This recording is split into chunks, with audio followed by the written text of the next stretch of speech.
ვინ იყო ჰარი ჰალერი და რატო თვლიდა თავს მგლად? ტრაქტატი არის მხოლოდ შეშლილთათვის.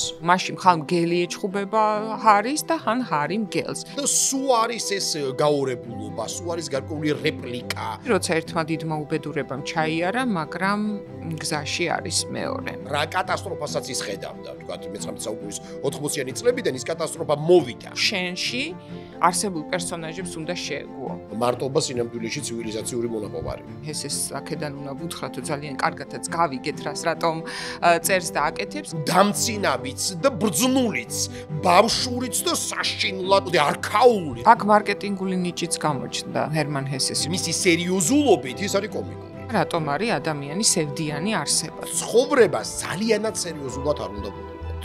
ეს დაგვიბარა ამ წიგნით. ტრამალის მგელი გრძნობს, რომ ომი არ დამთავრებულა.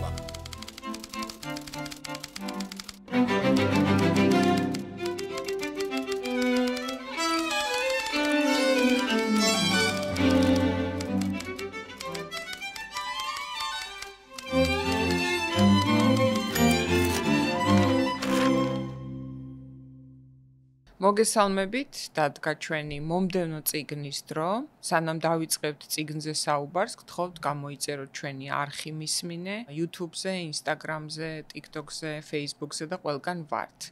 დღევანდელი ჩვენი არჩევანი არის ჰერმან ჰესეს ტრამალის მგელი. რაღაცნაირად ისე აეწყო, რომ მე-20 საუკუნის დასაწყისის რომანებზე გვაქვს ძირითადად აქცენტი, რაც ჩვენი პოდკასტი დაიწყო. ეს არის ურთულესი პერიოდი და ალბათ ჩვენს დღევანდელ სულიერ მდგომარეობას რაღაცნაირად ეხმიანება მაშინდელი მწერლებისა და ზოგადად ადამიანების განწყობა. ეს არის პირველსა და მეორე მსოფლიო ომს შორის პერიოდი, როცა ერთმა დიდმა უბედურებამ ჩაიარა, მაგრამ გზაში არის მეორე. ტრამალის მგელი. ტრამალის მგელი თავად როგორც მგელიც მოუძებნე რომ არის ერთ-ერთი ყველაზე იშვიათი ჯიში მგლების და არ ბინადრობს ისეთ ადგილებში, სადაც დანარჩენი მგლები და ნაკლებად შესწავლილია. თუმცა თვითონ ჰერმან ჰესეს ეს სათაური იმის გამო არ აუღია რომ მგლების ცხოვრება ან ზოგადად მგელი როგორც ზოოლოგიური არსება აინტერესებდა.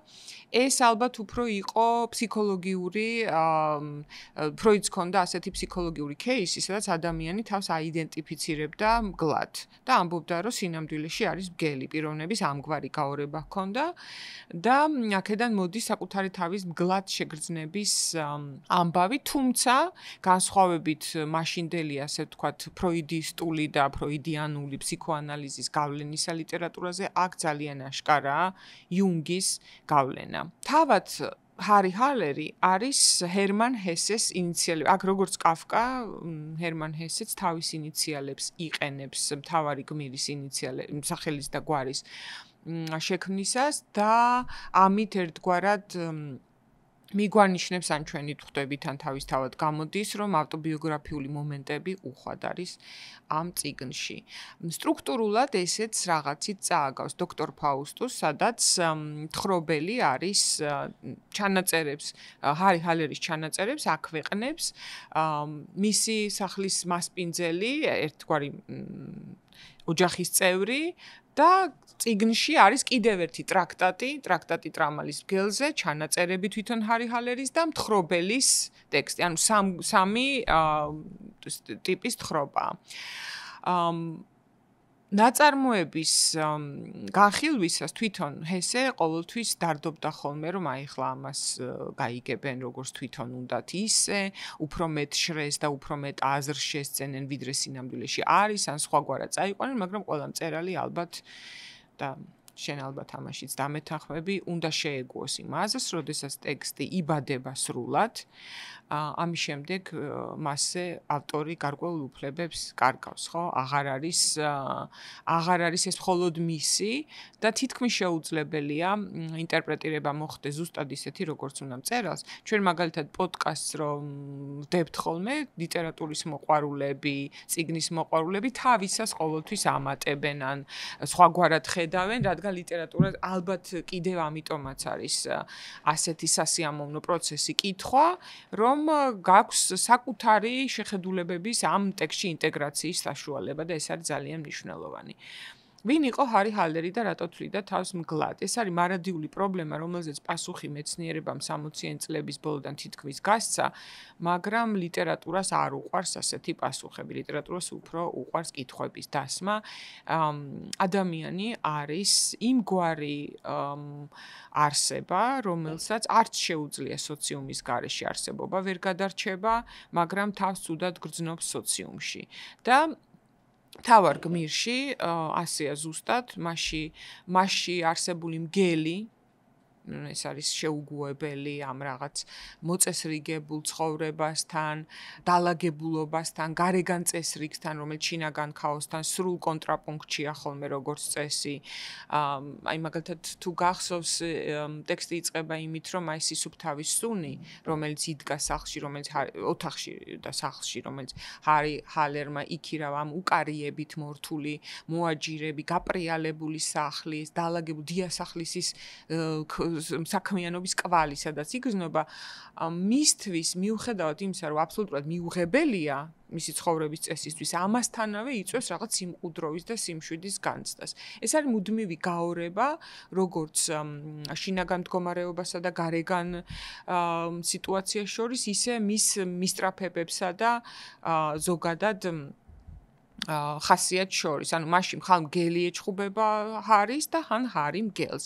და რა არის ჰარი ჰალერი ტრამალის მგელი რისკენ მიისწრაფის? ის მიისწრაფის იმისკენ, რომ შეძლოს ინტეგრაცია საზოგადოებასთან, აზრებთან, ცხოვრების წესთან, რომელიც სხვა დანარჩენ ადამიანებსაც აქვთ შეიძლება, მაგრამ მასში არსებული მგელი საერთოდ ვერ ეგუება ამას, თუმცა უკვე ცოტა გავუსწრებთ რომანს სიუჟეტში ვნახავთ, რომ თავარი აღმოჩენა არის ის, რომ არა მარტო მგელი და ტრამალის მგელი და ჰარი ჰალერი, არამედ კიდევ ძალიან ბევრ პერსონაჟს, კიდევ ძალიან ბევრ სახეს, ხასიათს იტევს ერთი ადამიანი და არა ორს. ორი არის ძალიან ცოტა და აქ ჩვენ მივდივართ ფროიდიდან გადავდივართ იუნგზე, ხო?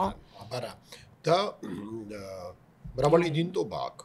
ხო, არა ორი და ერთი. არა ორი და ერთი და ეს არ არის მიუხედავად იმისა, რომ ტრაქტატი არის მხოლოდ შეშლილთათვის, სწორედ აქვე ჩანართის სახით ჰერმან ჰესე ფიქრობდა, რომ ამ რომანისათვის ასეც ეწოდებინა, მხოლოდ შეშლილთათვის, ერთ-ერთი ვერსია ასეთი ჰქონდა. შემდეგ მანაც და სხვებმაც ჩათვალეს, რომ ასეთი არათუ სათაური ეპიგრაფიც კი ცოტათი პათეტიკური იყო.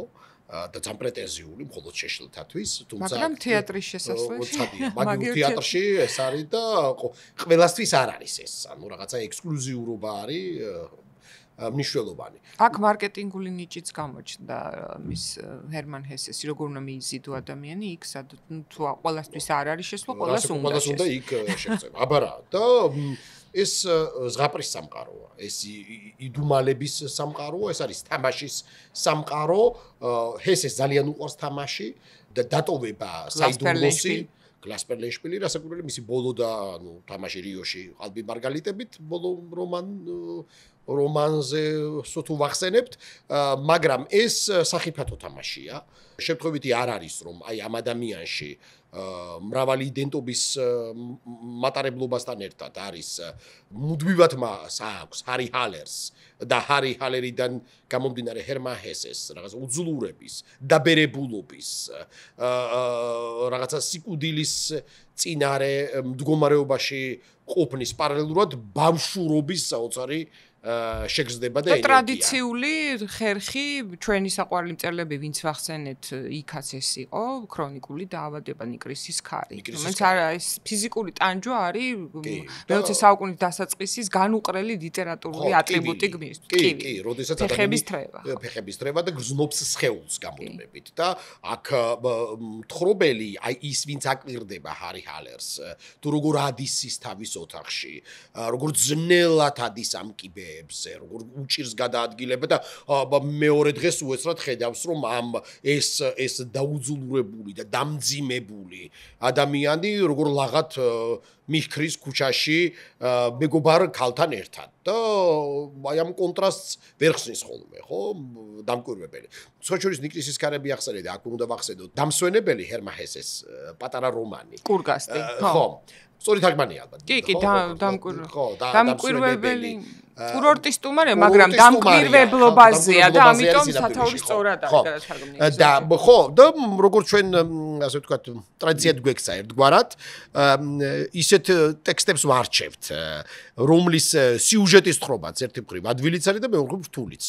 ანუ შეიძლება რომ ძალიან მარტივად მოხვე ეს ამბავი ტრამალის მგლის და ამას რომ მოყვები რაღაცა სისულელის განცდა გეუფლება, იმიტომ რომ აი მოდი ვცადოთ ჰარი ჰალერმა ხო ჰარი ჰალერმა იქირავა ბინა გადიოდა ქუჩაში ყავდა მეგობარი ქალი პროსტიტუტი რომელსაც ხვდებოდა ხოლმე მერე მოხვდა ოჯახში სადაც მოუვიდა პოლიტიკურ ამბებზე ჩხუბი იმიტომ რომ იქაც რა თქმა უნდა ჰარი ჰალერი იყო მარგინალი მაინც ინტერპრეტაციის მიდია მერე გაიცნო ჰერმინა რომელმაც გადაწყვიტა რომ ამ ქვეყნიური სიამოვნებები ესწავლებინა მისთვის მაგრამ საბოლოო ჯამში მაგიურ თეატრში შეაღწია შევიდა იქ სადაც ისლობდა და ძალიან მნიშვნელოვანია აი აქ ეს მონაკვეთი სადაც აი შესასვლელი არის ლაზარეთსა და ეკლესიას ტაძარ შორის და აქაც რაც შენ ახსენე ზუსტად ამაზე გამოხმაურება და მე მგონი ჰესეს აქედან უნდა ვუთხრათ რომ ძალიან კარგადაც გავიგეთ რას რატომ წერს და აკეთებს ეს არის სხეულსა და სულ შორის ადგილი სამშვინველი შეიძლება ხო ასე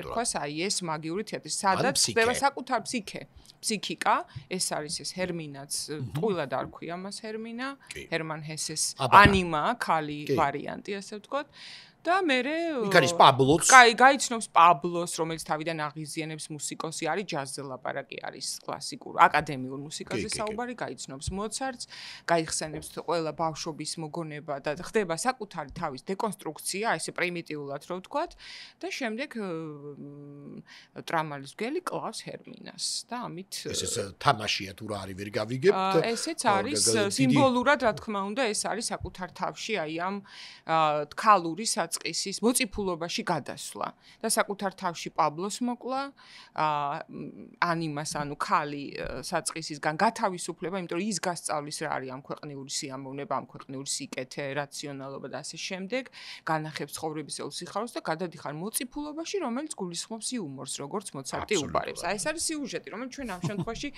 შეურაცხყოფას აყენებს ასე ვთქვათ მთელი აზრებს რაც წიგნში იკითხება სტრიქონებს შორის ზოგადად ლიტერატურულ ტექსტში ყოველთვის მთავარი არის რაც არ წერია ოსტატურად მიმალულია დაწერილის მიღმა და აქაც ეს არის საინტერესო თუმცა პირდაპირ შეიძლება დავინახოთ მაშინდელი კონტექსტი თუ ვიცით, აი ეს ფსიქონევროზი, როგორც პირველად გაჩნდა ადამიანების ცხოვრებაში, ეს ფსიქონევროტული მდგომარეობა და იუნგის თეორია გულისხმობდა იმას, რომ აი ამ ბევრი იდენტობას რო აღმოაჩენ, რაღაც ეტაპზე კონფლიქტის დაძლევის მიზნით იწყებს ფსიქიკა ამასთან ინტეგრაციას. ანუ შენში არსებულ პერსონაჟებს უნდა შეეგუო.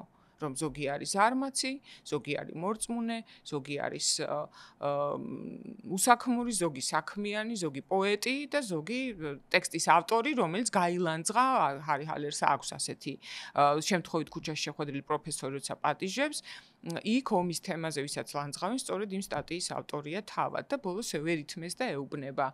იქიდან ახ გოეთეს სურანს ლანძღავს, მერე ნანობს, ეს ჩვენ ყველას მოგვსვლია ვიღაცას ლანძღავდა, მერე ნანობ რა მინდოდა, რას ვერ ჩოდი, რატომ თქვი სიმართლე, როცა მეორე მე გეუბნება ტრამალის მგელი, რომ დიახაც სიმართლე უნდა თქვა, ეს არის შენი ინდივიდუალობისა და სუბიექტურობის შენარჩუნების ერთადერთი გზა, რომ კომპრომისზე არ წახვიდეს საკუთარ თავთან და აზრებთან და დაიწყო შეგუება ამ იუნგიანურ ბევრ პერსონაჟს. და ეს ბევრი პერსონაჟი, ერთია ბევრი პერსონაჟი და მეორეა აი ეს მუდმივი ორმაგობა, დიქოტომიები, სადაც რაღაცა მდგომარეობა, არსებობს რაღაც მდგომარეობა და ამ მდგომარეობის შეუსაბამო სხვაგვარი მდგომარეობა, მუდმივი. და სულ არის ეს გაორებულობა, სულ არის გარკვეული რეპლიკა, კონტრასტული. ხო, დაიწერთა დასაწყისში ბოდიში გადაწყვეტე ბიოლოგია რომ ვახსენე, ზუსტად ეს არის თანამედროვე ანთროპოლოგების და მეცნიერების საკვლევი თემა, რატომ არის ადამიანის სევდიანი არსება ზოგადად, რომ ის ძალიან იღლება თავის ჯოგში, რომლის გარეშეც ვერ გადარჩება, ჩვენ ცხოვრობთ იმ პრინციპით, რომ ვიღაც ადამიანები გჭირდება მარტო ფიზიკურად ვერ გადარჩები, ასეთი სახეობა ვართ. მაგრამ ძალიან იღლები მუდმივად ამ მდგომარეობაში და გჭირდება მარტოობა. ალბათ თავის დროზე ოთახი და სახლიც ამიტომ დაჭირდა ადამიანს, რაღაც უნდა შეიმალოს. და რა განათვითონ ფერმა ჰესეს სიტყვები. ეს ხო უკვე გულისხმობს, რომ მუდმივ კონფლიქტში ხარ. მარტო ხარ, მარტოობას გზნობ და ცუდად ხარ, ხალხში ხარ მარტო გინდა. ხო, და იგივე ჰერმან ჰესეს სიტყვები არის, რომ მარტოობა სინამდვილეში ცივილიზაციური მონაპოვარია. ხო. ხო, იმიტომ რომ ეს საკუთარ თავთან დარჩენა არის მნიშვნელოვანი რამ. მაგრამ იგივე თუნდაც რომანის სტრუქტურაზეც რომ ვთქვათ ერთი ორი სიტყვა და პერსონაჟებზე და ყველა პერსონას ისევე როგორც ჰარი ჰალერს აქვს მრავალი იდენტობა და მრავალი სახე შიგნით და უმთავრესი მისი ესე ვთქვათ მეორადი ბუნება ეს არის მგლის ბუნება და აქ რაღაცნაირად ამ რომანში ხშირად ახსენებს ჰარი ჰალერი და ჰერმან ჰესე. პრინციპში ერთსა და იმავე ადამიანზე ვსაუბრობთ, ხო აქ ნიცშეს და ნიცშესეული სიტყვა, ხო, ანუ არსება რომელიც ერთდროულად შეიძლება იყოს ღმერთის და შეიძლება იყოს მხეციც.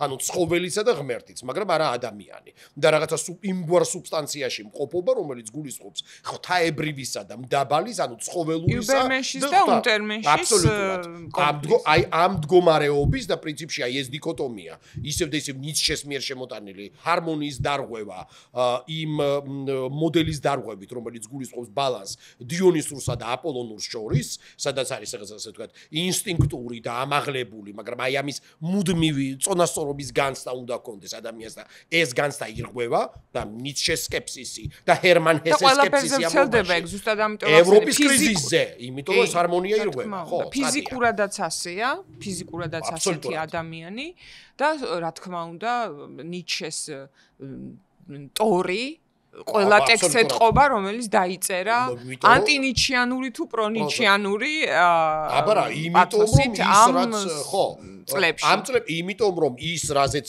ფრიდრიხ ნიცშე, რასაც რისიც ეშინოდა, ასე ვთქვათ, უხეშად რომ ვთქვათ ფრიდრიხ ნიცშეს, რის გამოც ის იყო აბსოლუტურ ავტონომიაში და მარტოობაში და იყო პრინციპში გენიალურ მარგინალურ მდგომარეობაში თუ რა კატასტროფასაც ის ხედავდა, თქვათ, მე-19 საუკუნის 80-იანი წლებიდან ის კატასტროფა მოვიდა, თქვათ, ჰარი ჰალერისათვის, ისევე როგორც ჰერმან ჰესესათვის უკვე 20-იან წლებში. და მასაც დაემართა, რაც წინასწარმეტყველებს, რომ სათავისოდ გამოიყენეს ზუსტად უნთერმენშევმა. აბარა, მაგრამ მოდი ესე ვთქვათ, ეხლა ნიცშეს თავი დამანებოთ ცოტა ხნით, თუმცა ნიცშეს სული დაყვება ამ რომას, ნიცშიანურობის სული. მაგრამ მოდი გოეთეს რომანტიზმის, სწორედ აი რომანტიზმის ტრადიციაში არის აი ეს ორგვაროვნება, ეს ენიგმატურობა, საიდუმლო ზღაპარი და დრამა, ანუ ზღაპარი, რომელიც შესაძლოა კეთილად არ დასრულდეს და პირიქით რაღაცა იმგვარად შემზარავი სინამდვილის წიაღში აღმოჩნდეს პერსონაჟი, რომელიც სდებოდეს საერთოდ ზღაპრის ლოგიკას. რასაკვირველი ჩვენ აქ უნდა გაგვახსენდეს ერნესტ თეოდორ ამადეუს ჰოფმანი, ხო, ჰოფმანი, რომელიც ასევე მოცარტული პერსონაჟია და მოცარტით შეგული მოცარტი შეგვიძლია მუსიკოსია ჰოფმანი გარდა იმისა რომ დაიწვა მისი ერთი ისე ოპერა არ არის ხო ისე დაწერილი მაგრამ როგორც მუსიკოსები ამბობენ დიდი არაფერი დაუკარგავს და რასევდიანია მისი ისტორიაც რომ როგორ უნდოდა კომპოზიტორობა და არაფრით არ იჯერებდა რომ უკეთესი მწერალია ვიდრე კომპოზიტორი ძალიან დრამატული ისტორია მაგრამ ნუ ძალიან დიდი მწერალია თავისთავად ცხადია მაგას ვამბობ, წერალი იყო და რა ვიცი, ალბათ უნივერსალური რომანი აქვს, რომელსაც ყველაფერზე ვიყენებ თანამედროვე პოლიტიკაზე ლაპარაკი. პატარა სახეს ცნობერად წოდება. და კატამურიც და ასე შემდეგ. მაგრამ თვითონ უნდა რომ ყოფილიყო მოცარტი ზოგადად. კი, და თვითონ მოცარტით იყო წყიდვალე მოთხრობის ავტორი დონ ჟუანზე, სადაც რაღაცა აჰასფერად ქცეული დონ ჟუანი, რომელიც სიკვდილს დაეძებს და ვერ კვდება, თავისივე ასე ვთქვათ, უკვდავების დრამატული უკვდავების სასრულ ჰანგებს გაიგონებს მოცარტის დონ ჟუანის უვერტურა. რომელიც ტრამალის გელშიც ისმის სულ ისმის დონ ჟუანის ხო, ანუ ჰოფმანიანური სამყაროა. და აი ეს დიქოტომიები, აი ეს ორმაგობა, ამიტომაც ეს რომანტიკული პერსონაჟის და რომანტიზმის ბუნდოვანების შედეგიც არის. ანუ, რას გულისხმობ? ჰარი ჰალერში არის ორი ადამიანი, ეს არის ახალგაზრდა და ხანდაზმული. ხომ? არის უაღრესად ასოციალური და შეიძლება ითქვას სოციოფობი, ჰარი ჰალერი, მაგრამ მეორე მხრივ მას აქვს მუდმივი ნოსტალგია სიცოცხლეზე და ცხოვრებაზე და აი ამ შთაგონებაზე, რომ სიცოცხლის გადმიღოს. ბედნიერების მომენტები, რაც მაგიურ თეატრში განიცადა, არის ზუსტად ის ბავშვობის როზა კრაისლერის გახსენება, ჰერმინაც პირველი შეყვარებულთან ერთად და ის აღდგენა და ზუსტად აქ ჩანს, რომ სინამდვილეში მან ხვდები, რომ ეს არის საკუთარ მოგონებებში მოგზაურობის გზით საკუთარ იდენტობის აბსოლუტურად განსაზღვრა და ჰარმონიზირება რამდენადაც ციზმრები და ძალიან მომაგონა, არ ვიცი, სხვა შორის აი ეს აღარ მახსოვს მიუხედავად იმისა, რომ ბერგმანზე თითქმის ყველაფერი ვიცი, ალბათ ბიოგრაფიული წიგნებიდან ამ აი ზუსტად არ მახსოვს რამდენად იყო მისთვის ეს წიგნი მნიშვნელოვანი მარწყვის ბდელოს, რომ წერდა რა შეშლი იღებდა. იგმარ ბერგმანი. ხავსებით შესაძლებელი. მაგრამ ჩვენი ტვინი ხო იცი როგორ არის მოწყობილი, რაც ჩვენ თვითონ ვაწყობთ ფაზლს, რომელიც ჩვენ გვაგონებს, თქვათ ერთი, თუმცა აქ ძალიან აშკარაა, რაბლე ჩანს, აი მოცარტი რო ლაპარაკობს, უცებ გახსენდება, რომ ეს არის გარგანტუას და პანტაგრუელის იუმორი მოცარტსა აქვს. და მთავარი კონცეფტი. ყველა წიგნთან გადაძახილი გაგ და ამიტომ ქვია ალბათ რთული წიგნი, რომ მკითხველს თუ უნდა რომ ბოლომდე სიამოვნება მიიღოს, უნდა მიხვდეს სად არის გადაძახილი ნიჩესთან, სად გოეთესთან, მოცარტთან და რაც თავარია იუნგთან სულ დიალოგში. კი, და იცი რა არის ამ შემთხვევაში ეს კულტურის ფენა და ინტელექტუალიზმის ფენა აი თუკი ჩვენ როდესაც ვსაუბრობდით დოქტორ ფაუსტუზე, თომას მანის, მეტნაკლებად მაინც არის აუცილებელი, იან ყოველშობში კარგი იქნება რომ ადამიანმა ასე თუ ისე მაინც იცოდეს, განსაკუთრებით ერკვეოდეს მუსიკაში და კულტურაში ზოგადად, იმიტომ რომ ესეთი პრეტენზიული რომანი ამ მხრივ ტრამალის მგელი არის რამდენად დამეთანხმები. პრინციპში არ გულისხმობს ასეთ პრეტენზიულობას. ჩვენ ის შეგვიძლია წავიკითხოთ, ყოველშობში მე ის წავიკითხე 15 თუ 16 წლისა ვიყავი. იმით ხوار ვლაპარაკობთ პირველად წაკითხულით. მაშინ ჩვენ მე დამამახსოვრდა რომ მაგიურ თეატრში მეც მინდა. ხო, შეიძლება, იმიტომ ზღაპარში შეგიტყვა. ანუ ჰოფმანიანურია სამყარო. კი, მაგრამ და აქაც მოცარტი რატოა უნიკალური. მოცარტი იმდენად კარგია, რომ ყველას ესმის. აბსოლუტურად, კი. ყველას გულს შეუძლია ამის მიღება. შეიძლება სტრუქტურულად ვერ მიხვდეს თუ თქვა შენსავით ადამიანი არ არის მუსიკის ბოლომდე ვერ დააფასოს, მაგრამ მუსიკალურად ძალიან ჰარმონიულია, ადამიანის სულთან კარგად რეზონირდება. განსხვავებით იმ ვაგნერისგან მაგალითად, ხო, რომელსაც სხვა ტიპის ვაგნერიც შეიძლება რომანში. ძალიან საინტერესოა და აქ ჩანს აი ეს იმ სუბუქე, რისკენაც მიილტვის მუდმივად ჰარი ჰალერი და უმთავრესი მოდი პრინციპში ესეც ვთქვათ, რომ და ერთ-ერთი მთავარი იდეა თუ შეიძლება ითქვას იმ იდეათა შორის, რომელიც ამ რომანშია, არის ის, რომ ცხოვრებას ძალიანად სერიოზულად არ უნდა ვუყუროთ. ეს არის ფინალური დასკვნა, რომელიც ადამიანმა უნდა გააკეთოს, რომელიც მოცარტის პირით ჟღერდება, რომ თავარი აი ამ რაც ვახსენეთ, როდესაც შენს იდენტობებთან და მრავალ პერსონაჟიანობასთან, ორმაგობასთან, კონფლიქტის და ადაპტაციის გზით გადიხარ თავარ მაგისტრალურ ხაზზე, რომელსაც ქვია იუმორი და მე ვფიქრობ, რომ ის ადამიანები დისტანცია ერთგვარი, ირონიული დისტანცია. ეს არის არასერიოზული დამოკიდებულება პირველ რიგში საკუთარი პერსონისადმი და აკუტაგავას სიტყვები მახსოვს ამაზე ყოველ მთელი ცხოვრების რაღაც ჩემთვის რა ასე ვთქვათ მუდმივ აქეთკენ რომ მივილტოდი ამის მაგალითია რომ უნდა შეხედე როგორც ასანთის სკოლობს თუ ძალიან სერიოზულად უყურებ სასაცილო ხარ და თუ არასერიოზულად უყურებ შეიძლება ხანძარი გაჩნდეს და ამიტომ და ერთს ვიტყვი კიდე და აი ეს იუმორთან დამოკიდებულება მე ვფიქრობ რომ ძალიან ბევრს რომ აქვს რა იგონიათ რომ იუმორი ნიშნავს არასერიოზულად ფაქტების აღქმას არის ერთ-ერთი ყველაზე ღრმა საბჭოთა შეხედულება სიცილზე და იუმორზე როგორც სისასტიკეზე რეაქციაზე იმიტომ რომ აი ნუ იცინით რა არის სასაცილო რა დროს ხუმრობაც არის ყოველთვის შეიძლება ერთგვარად ყველაზე ფილოსოფიური მდგომარეობაც კი ადამიანის რომელსაც რეაქცია აქვს სისასტიკეზე. ხო. და ეს იუმორი ჩვენ ხვდება ჰოფმანთანაც, გოეთესთანაც, მოცარტთანაც, ჰესესთანაც, ხო, ჰესე უნდა მეთქვა და ყველა ჩამოთვალე ის. ხო, ცხადია, იმიტომ რომ სინამდვილეში ეს დაგვიბარა ამ წიგნით. ამან ზუსტად, იმიტომ რომ სინამდვილეში ჰესე რას გვეუბნება, ხო, რომ ის ადამიანი, რომელიც ძალიან სერიოზულად უყურებს საკუთარ თავს, სწორედ ის არის სასაცილო. ოღონდ ამას ეს ადამიანი ვერ ხვდება, რომ მისი სერიოზულობით ის არის კომიკური.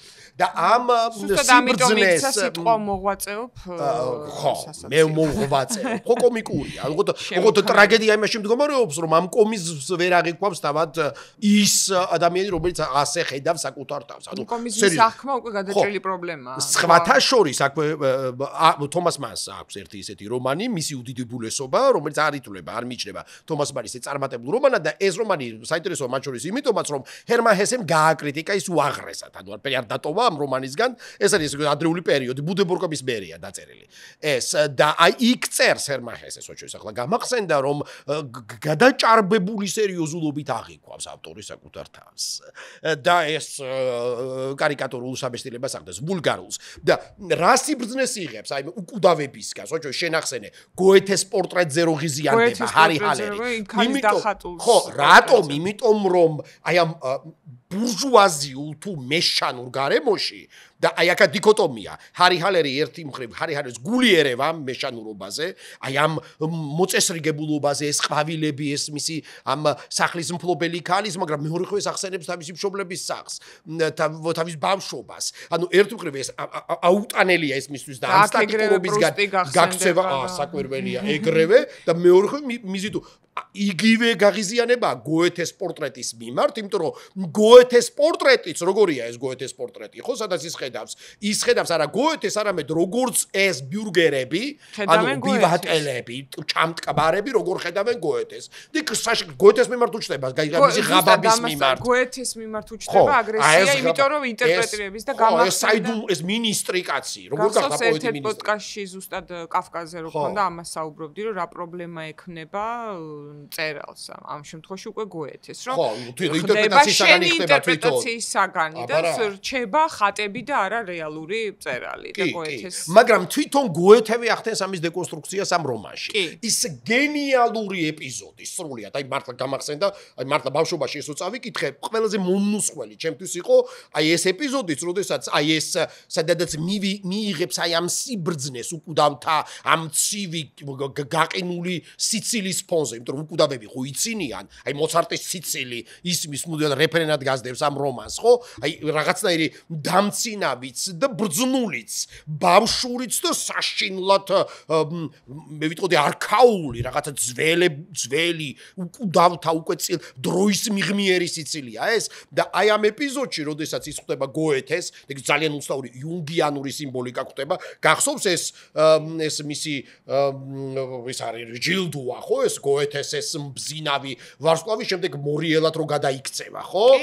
და აი ეს და შემდგომ ეს ხდებით იუნგის გავლენას და იუმორის მნიშვნელობას. აი აქ არის ეპიზოდი, რაზე გავგიჟდი, ამასაც გავიხსენებ, როდესაც ვაგნერი რო ვახსენეთ და სერიოზულობის პრობლემა ხელოვნებაშიც, კულტურაშიც და ისტორიაშიც. აქვე მოდი ისევ ასოციაციის ჯაჭვს რო გავყვეთ, შენახსენე ბერგმანის მარწყვის მდელო და თუ კი რაიმე კავშირს დავინახავდით, შესაძლოა ბერგმანს წაკითხული აქვს, დარწმუნებული წაკითხული იქნებოდა ტრამალის გვერდი, ისაკ ბორგი, როდესაც შეიხედავს თავის ბავშვობაში. ხო, აბარა და ან თავის სიკვდილს რო ხედავს იქ. აი ამ მაგიურ თეატრში შესვლის შემდეგ, სადაც სინამდვილე რეალური და ირაციონალური, ხო, აი ამ ზღვარზია, იქ აწყდება ბავშვობაში შეიხედავს და თან ხედავს გახსოვს ცერემონია რაღაცნაირი თითქოს სამგლოვია რომ მოდის დამძიმებული კაცი ჯერ ერთი წვერით მოყვება მას თითქოს აი გრებივით ეკიდებიანო ვიღაცა დაღრემილი ადამიანები და შემდეგ მეორე კაცი მოდის ასევე კიდე უფრო აი გირებად რო ეკიდება კიდე უფრო ბევრი ადამიანი და ვინ არის ეს და თორსტები აქ მოცარტი აუხსნის მას მოცარტი რომელიც ზოგჯერ პაბლოს სახეს იღებს რომ აი ეს პირველი იყო ბრამსი იოჰანეს ბრამსი და ეს ხალხი რომელიც მას ეკიდებოდა ეს არის ყველა მისი ზედმეტი ნოტი რომელიც მას დაუწერია ყველაფერი ზედმეტი ის რაღაცა სიმძიმე რომელიც შეიძლება გრაფომანიულიც კი იყოს რაღაცა მდგომარეობა და ეს მეორე კი ვინ იყო ეს იყო რიხარდ ვაგნერი რომელსაც ასევე მისი ზედმეტი ნოტები ეს ზედმეტი ნოტები რა არის ზედმეტი სიტყვები და ცოდვები რომელიც უკვდავთა სიბრტყეში ზედმეტი ნოტები გარდაისახება დანაშაულად და დასავლეთ საყვედურობს გახსოვს კიდევ ეს არის ჯაზის შემოსვლის პერიოდი ხო დასავლეთ საყვედურობს რომ მან ენა ჩაანაცვლა მუსიკით რომ მოდი სიტყვები კიდევ უფრო უნივერსალური გავხადოთ ურთიერთგაგება და საბოლოო ჯამში სწორედ ამან აი ამ გაუგებრობამ ენობრივმა გართულებისკენ გაპრიმიტიულება მიიღო ან გართულებით გაპრიმიტიულება იმიტომ რომ რატომ ლუთერმენის გამარჯვებით დასრულდა დაბალი ხაბარა ხო იმიტომ რომ ეს მაგრამ თვითონ არის იმაგი ურთიერთშიც ხო პაბლოც მოცარტიც ეს არის თავისუფლება უნდა სიმსუბუქეს ეძებს აი ამ ეპიზოდშიც ბოდიში აქვე ვიტყვი სიმსუბუქეს ეძებს იმიტომაც მე ხედავს როზა კრაისლერს თავის შეყვარებულს რომელთან ერთადაც ცეირნობს რომელიც ქუც მოუხდის ხო და არა ამას სწავლობს მოცარტისგან იმიტომ რომ იგივე ანუ მისთვის სერიოზულობა და თვითაქმა გულისხმობს სიმძიმეს, გულისხმობს მოწყენილობას და ჰარი ჰალერი ხშირად არის მოწყენილი, მათ შორის რომანის დასაწყისში. გახსოვს უბრალოდ ჩაკარგული რო არის ჰენდელს რო უსმეს და უბრალოდ რო გამოფხიზდება და საათობით არ გამოდის ხო და აქ სწავლობს სიმსუბუქეს მოცარტისგან. იგივე ამ ხილვაში მოცარტს მოეკიდება გახსოვს პარიკზე, გაფრინდება ზევით, იმიტომ რომ ზედმეტი ნოტები არა აქვს, ანუ ცოდვები არა აქვს. მაგრამ მოცარტამდე სანამ მივიდოდა ჭირდებოდა მოცარტამდე მიმყვანი და ეს იყო ჰერმინა ეს აუცილებლად ჰერმინა რომელიც პაბლოს ასტრიო ეს პაბლოს მიმართ არ ქონდა თავიდან ესეთი დამოკიდებულება ქონდა რომ აი რატო მოწონთ ქალებს დიდად რომ თვითონ ვერ ხვდება თუმცა პაბლოს ქალებიც მოწონს და კაცებიც მოწონს კაცებსაც კოცნის და ქალებსაც კოცნის კი მაგრამ თვითონ ტრამალის ხო მის კომპლექსებზეც თუ რომ არ მალავს ის ხო ბოდიში კაცს მალავს და პირდაპირ ბიოგრაფიული ჩანართები იგივე ცოლზე რომ ამბობს რომ წავიდა და ცოლს ქონდა პირველ ცოლს ქონდა ფსიქიკური პრობლემები და იწვა შესაბამის დაწესებულებაში ასე ვთქვათ მაგის გამოს და აქაც ეს ავტობიოგრაფია ეს მეორე ცოლიც რომელიც მე მგონი მორიდებულობის გამო მოიყვანა ცოლად აი ეს ცირე ასე ვთქვათ ქორწინების ამბავია და უკვე ხო და მესამე ის მთავარი ცოლი ნინო ნაუსლენდერი უსაყვარლესი მისი ცოლი და ალტერ-ეგოც და უკვე მთელი ცხოვრება მისი ჰერმინა ბოლო ნაპოვნი ჰერმინა ხო ეს კიდე ცალკე ისტორია, მაგრამ ეს ამიშველობანია, უბრალოდ არ მინდა რომ გადავხტეთ თემიდან თემაზე, უბრალოდ ესეც დასაწყისში ჩვენ არ გვითქვამს, რომ ჰერმან ჰესე ისევე როგორც ჰარი ჰალერი აქ არის, ამ რომანს ის იწყებს სადღაც 1924-25 წელს, 27-ში გამოდის. 27-ში გამოდის. 27 წელს. თვითონ 50 წელს არის. წერილ რომანებზე გვაქვს. აბარა, ხო თვითონ არის 47-48 წელს არის. 50-ის ხდება, როდესაც ტრამალის გველს წერს, აშკარად ისეთი ეს. ამას ამბობს ხო იცი ეს 50 ნაშუასაკის კრიზისი აქ ასე ვთქვათ. თვითონ ამბობს რომ ეს არის 50 წლის ადამიანი ჩვენც მაგიტო ხო არ ავირჩიეთ. მე მგონი მაგიტო ავირჩიეთ, რაღაცა რეფლექსია. ასაკურა მაგიტო ავირჩიეთ. 50 წლის ასაკის კრიზისები ფსიქოლოგიური, მაგრამ ახალგაზრდებიც კითხულობენ, ამ წიგნსო და ეშინია რომ რაღაცა სხვანაირად არ გაიგონ. როგორც ჩვენ 15 წლისები რო ვიყავი და შესვლა გვინდოდა იქ, მაგრამ მიუხედავად აი ამ დარდის, ამ წუხარებისა, მაინც მოცარტი და მისი დატოვებული სიტყვა იუმორზე არის იმედის მომცემი. სამყაროს გადარჩენის გჯერა და ამ ხრივ ხა ვერ ვიტყვით რომ კავკასავით არა ის ხო მიუხედავად რომ იუმორიც იქაც არის იქ არის თუ არის ეს თვითირონია და მაგრამ აქ მაინც ჩანს რომ თავარი არის აი საკუთარი ქალისთვის ანიმეს პოვნა, კაცისთვის ანიმასი, საკუთარი ქალური და კაცური საწყისების, ამასთან ჰარმონიზაცია და ბოლოს გასვლა იუმორის დიდ პლატოზე, სადაც უკვე შენ საკუთარ თავს ისე სერიოზულად არ აღიდგwam, რომ ვინმე დასაჯო იმის გამო, რომ გეხუმრა. ხო, და თან ფრანც კაფკას განსხვავებით, ჰერმან ჰესე გადარჩა, მარტივად რო ვთქვათ.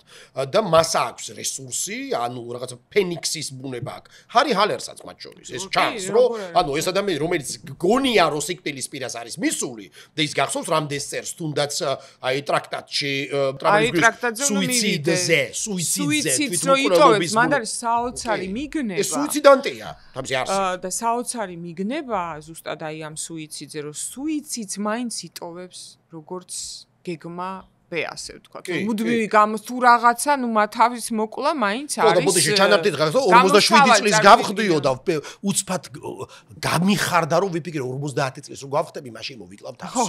და დაამშვიდა ამ განცდა. ხო მაგას ვამბობ, მუდმივად იტოვებ თვითმკვლელობას როგორც ხო პარადოქსია, გამოსავალ და გაქცევა და აქ იუნგი, კი, რა თქმა უნდა. იუნგის გავლენაა, იმიტომ რომ ანუ სუიციდანტი, რომელსაც შეიძლება ის არასდროს არ მოხდეს, ანუ თვითმკვლელი თავის ცნობიერებით აბსოლუტურად არ არის აუცილებელი რომ მან თავი მოიკლას.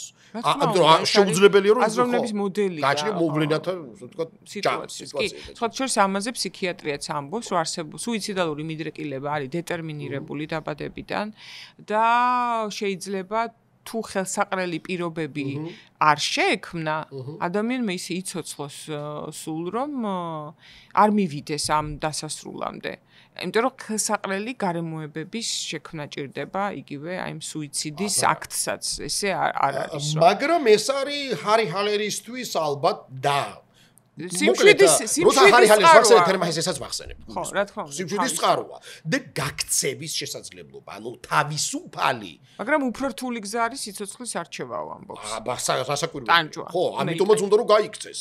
გაიქცეს, მაგრამ ვერასდროს გაიქცევა. ვერასდროს ვერ გაიქცევა. აქაც ნიჩეს აბსოლუტურად ხო, რომ ანუ ანუ სადაც კი შესაძლოა ადამიანი იყოს თავისუფალი, სადაც შესაძლებლობა ამ თავისუფლების მოხელტების, ეს არის ანუ რაზე ფლობს ადამიანი თავის გავლენას ძალის ანუ სად აგძალა ადამიანს საკუთარ თავზე სიკვდილზე და სიცოცხლეზე ანუ რას გულისხმობ ანუ ადამიანი თავისუფალი ხდება და თვითონ მას შეუძლებს შეწყლავს ანუ უფლი რატო არის რელიგიურადაც აკრძალული და აქ ზუსტად იგივე მიდიოთ აი ფილოსოფიის სკანდალურ თავისუფლებასთან და აქ ხედავთ რომ ხო ნუ ესე იგი საკუთარ ბედს თავად წყვეთ, როდის და ამიტომაც რელიგია ამას გრძალავს, რომ არ შეიძლება შენ ღმერთის მაგივრად მიიწყო, რა თქმა უნდა, გადაწყვეტილება, იმიტომ რომ სწორად ძალიან ბევრი ამას გრძალავდა, იმიტომ რომ მიმართული იყო ჰუმანიზაციისკენ თავის დროზე და არა დეჰუმანიზაციისკენ, როგორც ახლა. აბსოლუტურად გეთანხმები. ნუ ძალიან საინტერესოა და შეიძლება რომელიმე წიგნიც გამოვლინდეს, რაზე შეგვიძლია პროგრამად ვისაუბროთ. მაგრამ აი ეს თვითმკვლელობის და სიკვდილის აი ეს აურა რომელიც ჰარი ჰალერს დახვებათან ეს არის რასაკვირველია და შესაძლოა ამიტომაც ახსენე 20-იან წლებში დაწერილი წიგნები ეს არის ეპოქის დრამა და ეპოქით შეშინებულობა იმიტომ რომ პირველი მსოფლიო ომი ხო და რასაკვირველია ტრამალის მგელი გრძნობს რომ ომი არ დამთავრებულა პირველი მსოფლიო ომით და ეს არის რაღაცა უცანაური პაუზა ხო, ახლა პირველი მსოფლიო ომის დროს ადამიანმა არ იცოდა რომ პირველი მსოფლიო ომში იყო, ხო, ეს მე დაერგო ისტორია მოწოდა. ეს პაუზა ქარიშხლის წინ, რომელსაც რასაკვირველია, ამ ომშია ეს ადამიანი, გახსოვს იქ ერთი ეპიზოდია რომ დილით გაზეთებს რო გადავხედავ, დღეს რა კარგერო დღეს არ დაწყებულა მორიგი ომი. იმ პროფესორთანაც ამის გამომოვიდა კონფლიქტი, რომ თulis რომ როგორც ყველა ინტელექტუალური ადამიანი, რომ ეს ომები არ არის რაღაც იდეალების გამო. ყოველთვის ეს არის რესურსების ომი, ხო? აბსოლუტურად და ინსტინქტების ომია და მომხვეჭელობის და ასე შემდეგ და ასე შემდეგ, ხო? და ამისგან გათავისუფლებაც ანუ ვერსად ვერ ემალება ამ ეპოქას, რომელიც ორიენტირებულია განადგურებაზე. და რასაკვირველია ტრაბალის მგელი გრძნობს სიმხეცეს რომელიც შთანთქავს ევროპას და შთანთქავს მეორე მსოფლიო ომის სახით თვითონ უცნაურია მგელი მარტო ადამიანში კი არ არის სისტემაშიც არის ეგ მგელი რომელიც გიმოგიწოდებს რომ იყო მხეცი აბარა და როგორც ერთ ინდივიდს აქვს ისე აქვს საზოგადოებას და ისე აქვს სახელმწიფოს და ისე აქვს სისტემას ეს და გამოვარდეს ორგვაროვნება ხო ორგვაროვნება და ანუ ეს უკვე ინტელექტუალური რაღაც დიქოტომიის მდგომარეობა არ იყოს ეს იქცეს ნორმად უკვე გაცხადებულ ნორმად ეხლა არ მინდა რომ ბოლოს კეცავდა გუსტავი გახსოვს ბოლოს როგორ ხოცავს იქ ხალხს იმ თამაში როგორ გადაცხრილავს ეს გუსტავი ვინ არის ეს ის გერმანელია რა თქმა უნდა ეს რამდენჯერ აგვიხდა 10000 თამაშების კომპიუტერული თამაშებიდან დაწყებული დასრულებული ჰერმან ჰესე ამიტომ ვირტუალურად დახოცილი ხალხი ხო მე ვფიქრობ 50 წლის ასაკში ამ ტექსტის საკითხვა უკვე კიდე სხვა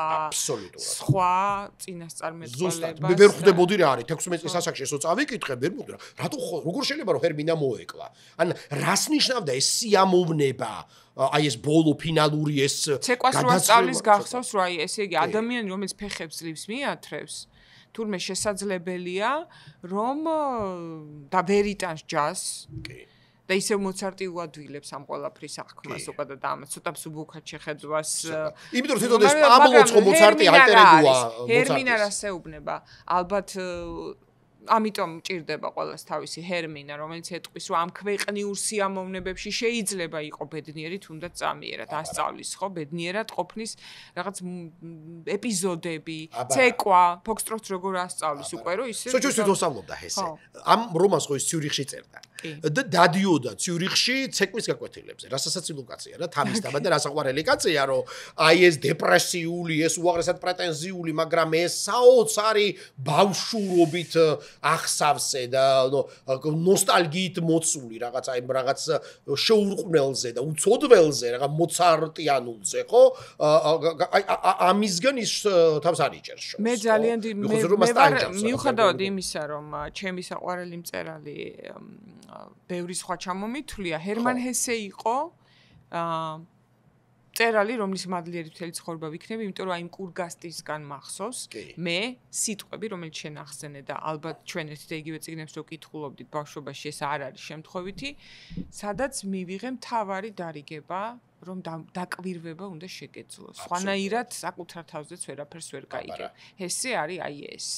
ამას გეუბნება პირდაპირ ტექსტებში და ირონია რა თქმა უნდა. აი ეს არის ინსტრუმენტარიუმი, რომლითაც შეგიძლია რომ სამყაროზეც და საკუთარ თავზე სხვებით ხო საკუთარ თავზე ვიგებთ რაღაცებს, ხო? აი ჰერმინათი შეისწავლა საკუთარი თავი, გაიხსნა, მივიდა იქამდე რომ აი ამ თავის ნევროტული მდგომარეობიდან და ჰერმინას მოკვლაც ახლა ჩვენ ვერ გვეცოდინებოდა 15 წლის ასაკში რას ნიშნავს, არ გქონდა არც იუნგი წაკითხული და არც ფროიდი და არც არაფერი. ხო, ესე ტექსტებს ყლაპავდით, როგორც წყურვალი რაღაც მორალური შოკია, სიამოვნების მისაღებად. და ეს არის ზუსტად ისო მოწიფულობის ასაკში გადადიხარ, ნუ ჩაეხსნა დედას, პატრონს, შენში ქალს, შენში კაცს და გადახვიდე იმ მდგომარეობაში, რასაც ვეძახით აი ამ ირონიისა და იუმორის პოეტს. ამიტომაც არ არის შემთხვევითი, რომ აქ მოცარტი, რომელიც მაჟორულია უმეტესწილად თავის შემოქმედებაში. და ხან პაბლო რო ხდება მე რევოლუცია. და პაბლო ხდება და შემთხვევით ანუ ესეც ხო ისეთი სწორედაც რომანტიზმისთვის დამახასიათებელი ორგვაროვნება, ხო? პაბლო და მოცარტი თითქოს თავიდან კონფლიქტია, ანუ რაღაცა ძალიან ტრადიციულს და ძალიან იმ ხანაში, იმ ეპოქაში 20-იან წლებში მოდერნულს და თანამედროვე შორის, მაგრამ თურმე პაბლო მოცარტია. ბოლოს გახსოვს მოცარტთან საუბარი, შემდეგ ის ტრანსფორმირდება პაბლოთ, ხო? და ამ შემთხვევაშიც, როდესაც ჩვენ აი ამ ორგვაროვნებაზე ვსაუბრობ და აი ამ მოცარტის ციბრძნეზე, რომ სერიოზულობა საბოლოო ჯამში არის რაღაცა იმგვარი ტრაგედიების მომასწავლებელი, რომელიც მხეც გააღვიძებს ნაციებში, ხომ ეს ძალიან აი ეს ფსიქოლოგიურად სწორად ჟღერს მათ შორის და შენაც ახსენე, ხო? ანუ საკუთარ თავში რაღაც გადაძლევის, ესე ვთქვათ, პარადიგმის პროცესში, როდესაც შედის ადამიანი მოცარტის დონ ჟუანიდან. რომ მოცარტის დონ ჟუანში, დონ ჯოვანიში, აი ეს ბოლოს წინა უმთავრესი სცენა, სადაც ქვის ქანდაკება ლიბერტინს, დონ ჟუანს მიადგება სახლში, საფლავის ქანდაკება, ხო, მის მიერ მოკლული, ხო, ეს ამ შემთხვევაში აი ეს ტონალობა, ცივი ტონალობა მოცარტისთვის ძალიან უჩვეულო, არადამახასიათებელი ერთი შეხედვით, თუმცა ესეთი მოცარტის ჩვენ ამაზე საუბრობდით გოეთეზეც შენახსენე კიდეც და კაფკაზეც, სადაც ადამიანი შემდეგ ინტერპრეტაციის საგნად იქცევა, ხოლმე მოცარტიც დაეკვემდებარა ამ ინტერპრეტაციის ესეთ კიჩურ სახეს, მე ესე ვიტყოდ, იმიტომ რომ მოცარტი ძალიან სერიოზული მოვლენაა, მისი სიცილისა და მისი მხიარულების მიუხედავად, სიკვდილის განცდის შემცნობელი.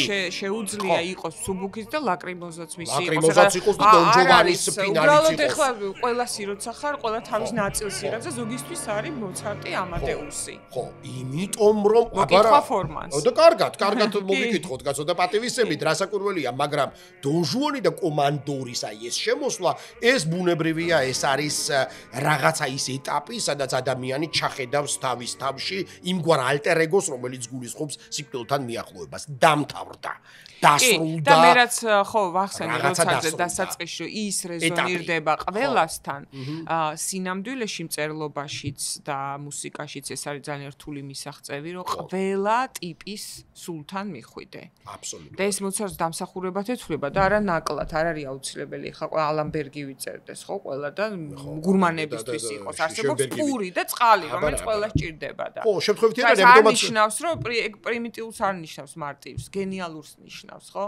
დონ ჟუანს მოусმენს ადამიანი რომლისთვისაც მუსიკა კეისარს კეისრის ღმერთს ხო ამიტომ არის მოცარტი არჩეული ადამიანი თვითონ არ ეწყინებოდა რომ აი გამოყენებულია ტელეფონის ზარად იუმორით შეხედავდა რომ ტელეფონის ზარად არის და და ახალდაბადებულ ჩვილებს ურჩევენ რომ მოცარტს მშობლებმა მოასმენინონ მოცარტი ან თქვა ფებზიმობის დროს თქვა დედებმა მოусმინონ მოცარტს და ესე ძალიან ესეთი ანუ იმგვარი სასიცოცხლო იმპულსები აქვს მოცარტს და ისეთი მარტივია შესაძლოა ამ თვალსაზრისით რომ მართლა შეიძლება მუცელში მყოფმა ბავშვმა დაბადების წინ მიიღოს და მის შესაძლებელი გზა რთული ეს ჭეშმარიტებასთან ასე ვთქვა მათ შორის მარტივად ხო ამიტომ ხო ჰარი ჰალერის აქვე ისიც მოდი ვთქვა დასასრულისკენ რომ თვითონ ჰარი ჰალერი უაღრესად მორალური მოვლენაა მიუხედავად თავისი აი ამ კონტრასტულობისა მიუხედავად ისა რომ კულელადაც იქცევა ბოლოს რაღაცნაირ ხომ?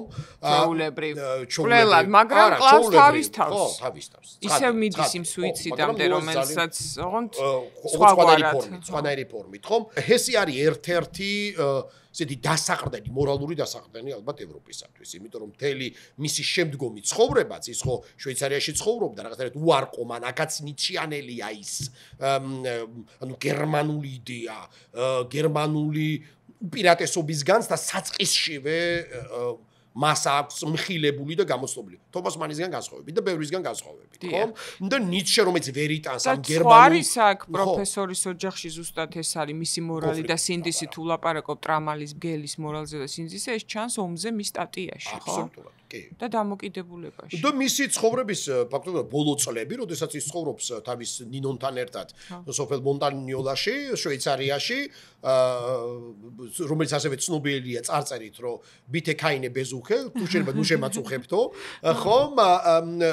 ის წერს კიდეც რომ მთელი ბოლო პერიოდი წლები დაკავებული ვარ მხოლოდ და მხოლოდ ბარათების წერილების წერით რომ როგორმე გადავარჩინო ემიგრანტები ვინც მოახერხებს რომ გერმანიიდან გამოაღწიოს და აი ამ კანცელარიით არის დაკავებული მოიტანა რომ კარგ წერილებს არცალიათ ხო კი იმიტომ რომ ჩვენ გვქონდა ამას წინათ მაქს ფრიზეც საუბარი და რატომ დარდობდა არ მესმის რომ ძალიან დიდ დროს ანდომებდა ადამიანის უფლებებზე ლაპარაკს და საუბარს და აბა მწერალმა რა უნდა გააკეთოს ხა განყენებულად წერა ტრამალის მგელზე არ არის საქმე იმ ტრამალის მგელშიც რომელიც არის აბსოლუტურად ფანტასმაგორიული სიზმრისეული რაღაც ფსიქოლოგიური დეკონსტრუქცია ფსიქონევროზე იუნგი ფროიდის აი ამ ორ მაგობასთან დაპირისპირებული მრავალგვარობა მაინც ომის თემაზე ძალიან მკაფიო თუ რამე არის მკაფიო ამ წიგნში ეს არის დამოკიდებულება მოსალოდნელ და ჩავლილ ომთან ხო ეს არ არის ბრტყელი პაციფიზმი ეს უბრალოდ მაგას როგორ ვაკადრებ პასუხისმგებლო გააზრება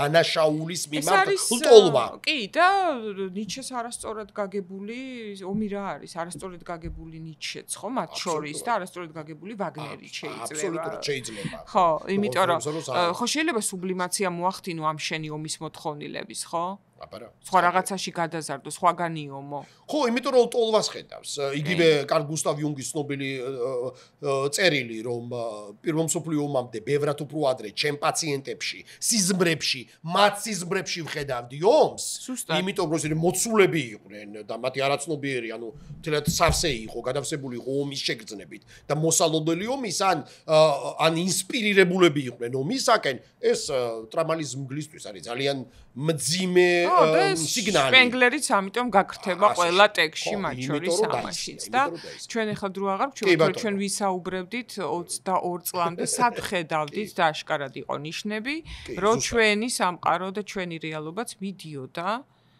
იმ ომისკენ რასაც ქვია რომელიც გვეგონა რომ ჩავაბარეთ გასულ საუკუნეს თურმე არა ყველაფერი ციკლურია თურმე ტრამალის მგელი ტრამალის მგელი პირველ რიგში მინდა ვთხოვო უпростоრად გირჩიოთ, რომ ამ ზაფხულს 50 წლის ვინც არის, სულ სხვა ტიპის სიამოვნება გელოდებათ, ვიდრე 15 წლის ასაკში წაკითხული ტრამალის მგელი და ეს არ ნიშნავს, რომ 16-ის ვინც არიან 74-ის არ შეუძლია ამ წიგნს გადახედოს, იმიტომ რომ არის ტექსტები, რომელიც მარადიულია და ჩვენ ზუსტად ასეთ ტექსტებზე ვცდილობთ ვისაუბროთ. ანუ 14 წლიდან 99 წლამდე შეგვიძლია წავიკითხოთ და მეტიც შეგიძლიათ. მე ვიცნობ ქალს, რომელიც 100 წლის ასაკშიც კითხულობს და ძალიან კარგია.